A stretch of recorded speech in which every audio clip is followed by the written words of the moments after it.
to be part of this. Thanks. Also, super fun being able to see such like a wide variety of awesome work. Um, I don't know. It's the new normal, so gotta love it. True. Haley, what do you think? Yeah, thank you for inviting my two shorts. It was surprising when you asked to show them uh, because, like, I feel like my Vimeo is just my dumping ground. Um, so yeah, this is my first virtual festival, and it's you know, it feels very natural. Um, because we're just all watching the films as we would anyway after the festival. So it just feels like a seamless transition for me. Nice. Tom, what do you think? This was a blast, man. I had a good time. Thank you for inviting me. What's up, Colin? In a second. What's up, Skylar? Honestly, I was saying before, I bought this jacket in India right before the quarantine. I couldn't wait to wear it out, and then lockdown happened. So, like, any opportunity to wear this jacket is a great opportunity for me. Some of the movies were amazing. I love the Catch one. I loved the podcast one. I mean, there were some really good ones. Scholars was dope. Collins was dope. Like, I love yours, Yorkville. That was great. Nice. Thanks. Yeah, no, this is fun. Thank you for having Awesome. me. It was dope. Oh yeah, for sure. And Tara, what do you think? Yeah, thanks for having me again. Super cool. This is the first like Q&A situation I've done over Zoom, which is like thank you again for inviting me. It's funny because I have been showing in a couple of festivals, specifically this film, more internationally now, which is like very gratifying. Feels very cool to like I just showed in a festival in Armenia, which it's I think this is kind of the new frontier, for fear of like sounding kind of like cliche or whatever, but I think it's like really opening up like ways for us to see films. So I'm kind of here for it. Definitely. Guy, what are your thoughts? Hey, thanks for having me. This is my first virtual film festival, and it was really fun. I think it's really exciting how accessible it is. So yeah, I think that's like such a positive, and I'm hoping to do more of this kind of thing. Definitely. And Colin, what are your thoughts? Hey everybody. Hey Tom, love the jacket. Yeah, I thought it was fun. I actually made this movie specifically for a different virtual film festival. That was like a found footage thing that my friend was doing and I was trying to help out with. And so it was great to screen it again. And I think these are really fun. It's better than watching the boob tube. Something to watch for an hour. It's nice. Definitely. And Kiki, last but not least, what are your thoughts about virtual film festivals? I think it's cool. It's funny because like nobody's really like there's no party or anything, and like all my friends are like texting me or we're like in group chats like, and we're all like saying the same thing about like Catch or like the other films. And it's kind of funny too that we only have 10 participants in the Zoom call, so like we're totally within the NYPD's recommendations. True. So I guess like, is this something that you guys are like thinking that you're going to be a part of again in the future? Like, you think that you would be open to having your film in another virtual film festival? Yes, definitely. Yeah, for sure. I think You so. made it very easy. If you guys got on OnlyFans, it would be like a personal film festival every single day. I mean, like, I'm thinking about it. Nice. I guess I also wanted to sort of go person to person to sort of have everyone sort of talk about the movie that they had in the festival as well. So Haley, if we could start with you. You mentioned that Vimeo is kind of like a dumping ground, but if you could tell us a little bit about the films that you showed. Yeah.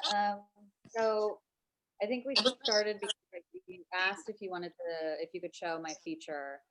Yes. And and so it's sort of aligned that we're actually like in discussion for distribution now, like right before you asked. So I Awesome. mean, that's exciting. But then, well, I was like, well, what else? Because I've just been working on that for 4 years. And then I realized, like, well, I make these shorts that are kind of just sketches for bigger projects that I'm interested in doing in the future. And I just put them on my Vimeo. And so I sent you my Vimeo link, and you chose two that you liked. And I think that it was Prion and the like psychic god one. Yeah. So yeah, I mean, I guess I'm like having kind of like a god moment right now. And I went through like a bit of a psychic addiction over the past 6 months. And so making Nice. the film was kind of my journey to unpack that.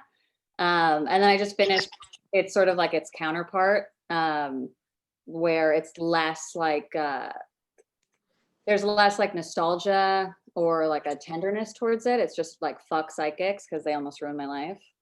And so yeah, didn't get to show that one, but yeah, it's funny because they feel so unfinished to me because they're, you know, I try to like create constraints for myself. I'm like, what can I make in 2 weeks or a week, and just not really over edit it, not really overthink it, and just put it up. And so yeah, that's sort of the process with the ones that you chose. And so yeah, I think it was like a way of not having to labor too long, because I've gotten really disillusioned with the whole like feature film process where it's like overproduced. There's like so much time that goes into it. There's so many eyes and hands that go into it also, that just like it becomes other, and it's not really of me anymore. And so these are very personal, very quick, very raw. And they're fun. They're fun to make. I'm trying to like put in sort of, you know, I'm trying to bring the fun back into filmmaking for myself. Nice. No, that's cool. Yeah. It's been kind of a chore over the past 4 years. So yeah, it's fun now. I have like a revived sense of it, and yeah, thanks again for. Oh, for sure. And Skylar, what about you? The film you showed was originally an advertisement that you had shot. Yeah, I mean, so that's my dad, and those are my family videos. Awesome. Yeah, so that was fun. I mean, it definitely was interesting working with my dad. It didn't come of some sort of like lifelong passion to turn my family's precious memories into free advertising for a giant Japanese tech company. It was more just like, you know, it's at my brother's wedding, and I saw my dad wearing this watch, and I realized, you've never taken this watch off. And then I just, you know, the story kind of wrote itself in my mind, and went and digitized all of our home videos, and that was just a fun project regardless. And I think originally, my editor Colin and I, who's watching right now, shout out Colin Hingle. Originally we thought it was going to be funny. Like we thought it was going to be kind of like a parody of how these like a lot of advertisements are, like, you know, like ham-fisted and kind of overly sentimental when they're trying to sell you like Duracell batteries or something. So we were gonna just like parody that, and then we started piecing it together. We're like, but it really is that. It does have that emotional depth. So we kind of traveled down that road and explored that depth, and then like, you know, ended it on a joke. Like, no, it's just a watch that lasts a long time. Nice. So it was fun. You know, I've done a couple spec commercials. I think I'm done giving these brands free love. But it was a good time. Awesome. I'm definitely really proud of it. It's one of the last shoots I got to do before quarantine. And what did you shoot it on too, if I could ask you? So, I mean, obviously a lot of it was shot on like, you know, 90 camcorder. Digitized, but then the rest of it was shot on Alexa with Fujinon. Cool. Actually, no, Hawk anamorphic lenses. Cool. And Tom, what about your film? Was the idea of like making a movie about a cam model, how did that come about and stuff? Fell in love with a cam girl. I was just for the longest time trying to make something around cam girls and stuff, and then I was like, oh, it'd be fun if it was like a love story, and it was like a kind of like a taxi driver thing. So I wrote a feature, and then so this movie was originally like a feature that you had written? Yeah, I'm still working on it with the girl who played Bunny, Ale. Shout out to Constantine and Tony. Tony shot the movie. Constantine was the star. They're both Nice. watching. I think Ollie's watching too. Because oh yeah, go Tom. Yeah, go Tom. Go me. So I don't know. Yeah. So I was like, it would be funny if made it as a proof of concept with my buddies. So got coffee with Constantine. He was like, my girlfriend should play Bunny, and I was like, who's your girlfriend? And then I met Ale, and she was amazing too. And then what was fun about that is my brother's a computer programmer, and lucky for me, he got laid off like right before we went into production, so he was free. So he made our own camming platform, so Oh, that we sick. could film all the conversations live, so the actors could do improv and stuff. Oh, wow. And that way it also feels like super authentic. And Yeah, so we didn't do any screen replacement. Like we just filmed the screen itself, which was it was like the Wi-Fi and the Airbnb we shot at was bad, so it was like a little hard. But we ended up what we did was Cool, is though. Constantine was on the first floor of the Airbnb. Ale, who played Bonnie, was on the second floor of the Airbnb, and so we just shot them like doing the conversations over and over and over again. And like they would do improv, like all the sauce stuff was improvised. There's a couple of things that they ad-libbed. But yeah, and then we're working on the feature now. I think we're really getting everything in order, but hopefully we'll be in production when we're allowed to be in productions again on it. Awesome. But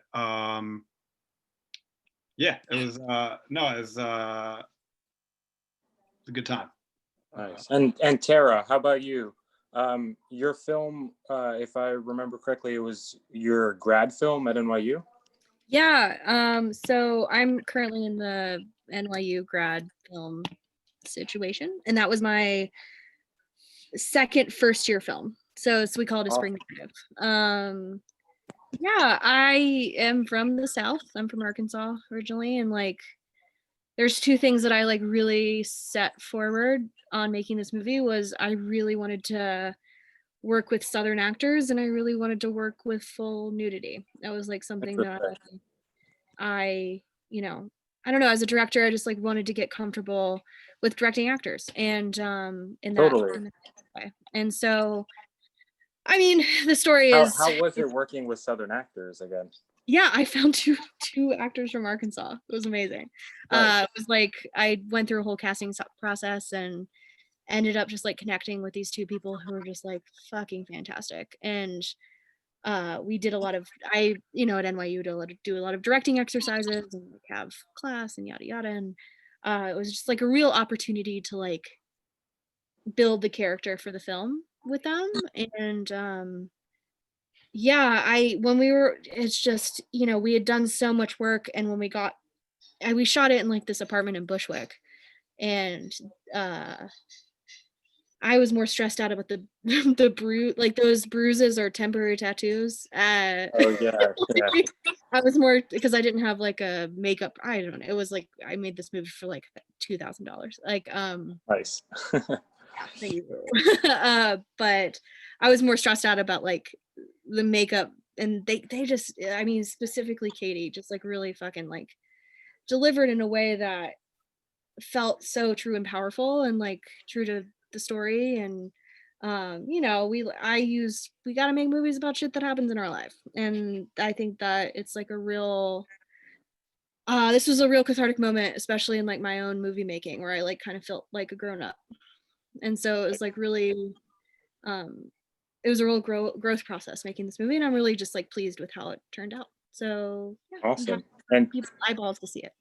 nice. And Guy, how about you? You made these two short films like specifically during the pandemic, right? Yeah. So I was living in Cape Cod, very luckily, from like March until September, with my girlfriend and her family.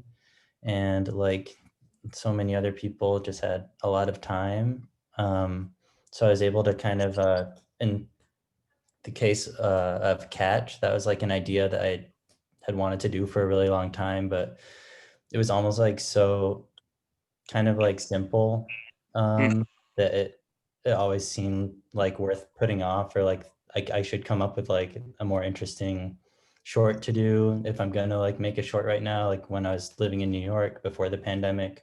But then, yeah, like over the summer, I was just basically sitting around and I had all this like expired 16 millimeter film that a friend of mine had donated to me. So I just thought I would make that one. And I reached out to my girlfriend, Elliot, her cousin, and his dad, her uncle, who are like both pretty athletic. And we just went over to their house and did it in a day. And it was really nice to finally do it. But yeah, so with that one, like I'm really interested in sport culture and how it relates to masculinity. And I feel like boys are kind of discouraged from certain arenas of communication, like particularly emotional communication. And oftentimes that like gap is filled in with more like physical activities and specifically sports. So for a while I wanted to just like make a really kind of straightforward, like almost anthropological documentation of a game of catch between like a father and son, and sort of do it as a conversation, basically. Like this really kind of dry documentation, and then zoom in on their faces so you're reading it more as like a like a conversation. And so when I was like first thinking about this idea before the pandemic, I wanted to do it with like 3 cameras in real time, and then have it be like very specifically like this is the game of catch. And then in this case, I just had like 1 roll of film left over, so I had to shoot each person sequentially. So that led to like this kind of dissonance as they were throwing the ball back and forth, like it didn't really line up in playback. And then I just found that was kind of like pretty special and kind of spoke to the idea I was kind of after in the first place about how this can kind of be a way that men communicate, and that how it's not necessarily always the most effective or efficient. So, and I want to make more of those. Like I want to kind of just find father and son duos whenever I have like a free weekend, and just like make it. It was so simple that I feel like I could just kind of make like a whole archive of these little conversations. And then, yeah, the other one was just sort of an exercise. I was just trying to think of something to do. And I had been looking at this book that David Hockney made. That he made an alphabet book where he like, what did he do? He enlisted a lot of his famous poet friends to write a poem for each letter of the alphabet. And then he like did a beautiful illustration of each letter itself, like the actual letter, and then published this like really awesome book. So I was just looking at that and then thought it would be kind of fun to make an alphabet movie and think of what my ideal word for each letter of the alphabet would be, and then shoot a shot for each one. And awesome. Yeah, that was basically it. I had the luxury of time, so it was really fun to just spend a whole day like figuring out how to best film like a ball, or best film like this one like piece of leaf of poison ivy or something like that. So it was just really nice and kind of casual and unusual in that way. Awesome. And Colin, how about you? You said already, you mentioned a little bit that you had made this movie specifically for virtual streaming. So I wanted to hear a little more from you. Yeah, so it was sort of towards more the beginning of the pandemic, like a bunch of friends wanted to put on a found footage film festival, which was like, it was a cool project because, you know, we were stuck inside, and it was like, oh, what can I make just from what's on my hard drive or whatever, or what's on YouTube. So I sort of told this, I mean, it's basically a true story for the most part of my internet friendship with this man. He's just a YouTuber I found who I really liked, and You know, he's so funny, and he just has such an amazing. It's just such a hidden gem. His channel. It's so like self-reflexive and probing, and really confessional, and like really experimental. So I did like message him. I like commented on his video, and then I messaged him on Facebook and stuff, and he didn't respond. But eventually, well, actually, after I made the movie, I sent it to him. Like I felt obligated, and it's very up his alley because it's all about him, and it's all about making videos and being online. And Yeah. like, and he loves interacting with his fans, and he always responds to comments and stuff. So after having sent it to him, we had a little bit of a conversation and struck up a friendship. So maybe I'll make a sequel based on that, or actually it would be great if he made a sequel. But I don't know if he's as interested in me as I am in him. But And yeah, and Kiki, how about you? Your project. We talked a little bit about it before you had made it, I remember. Yeah, I made this specially for the Tie-Dye Film Festival, but I had already shot a bunch of videos for my OnlyFans. So this was kind of like B-roll footage. And I'm a writer and a curator in general, but I only like sexy stuff. So OnlyFans made sense for me as a platform. And I just collaborate with so many cool artists and people who do like my nails or like my hair and shit. So I just wanted to give them a Right, shout and out. I And went to high yeah. school with a nail stylist, right? Yes, I got the most baller nails. I don't think you guys can see them, but they look like Chinese porcelain and stuff. I'll probably film myself eating some Chinese food all sexy as like a pseudo food fetish situation. But yeah, Right. it's really fun. And anyone who subscribes, your money gets redistributed to support creators that I love. Awesome. Cool. Well, I think that's about all the time we have right now. Thank you so much to everyone for like being a part of this. Thank you for being part of the Zoom chat. And yeah, thank you again so much. Tie-Dye 2020. Thanks, Sebastian. Thank you, Sebastian. Thank you. Skylar. Take care, everybody. All right, you too. See you later. Bye.